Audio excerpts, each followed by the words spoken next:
instrumental in changing the whole of the UK music genre, where we brought in a new style of music called jungle music back then, in those days.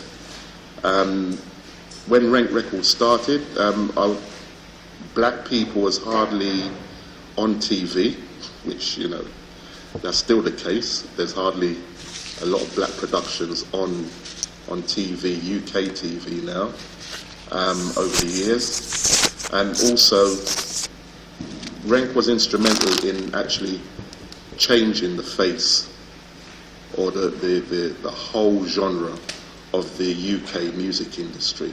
And I'm sure if a lot of you can remember, back in the 90s, 1994, we had a big hit record called Incredible by General Levy, and that was the one that broke the mold, and that really opened the doors for the UK music industry to actually, bring in more, should I say, black artists.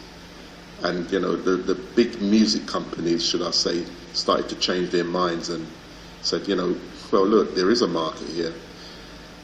So all that was part of my my grooming and learning about the industry on a professional level. And that went on for a few years till we actually ventured into films, movies, which I wanted to now create black Caribbean movies. And I went to Africa, in Uganda, and basically started a movement there called guerrilla filmmaking, and that lasted for about 3 or 4 years, which was developing that system. So I basically always had in mind to actually create a movie industry in the Caribbean, because there isn't anything.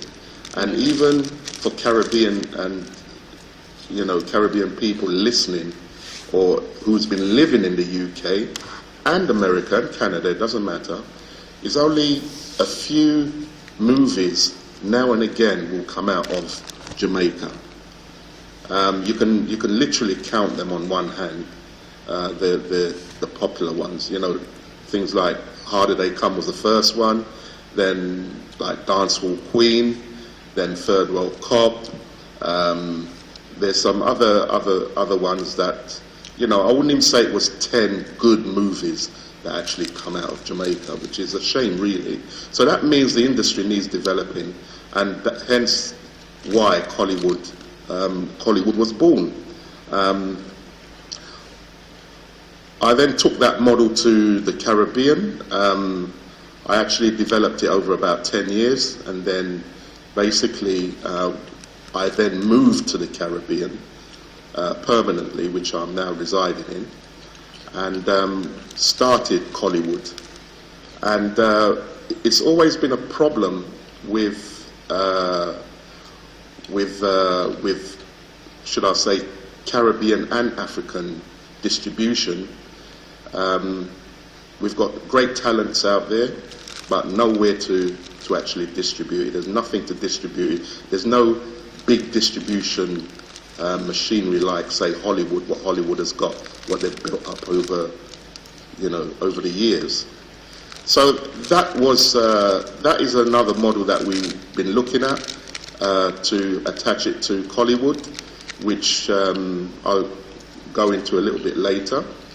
And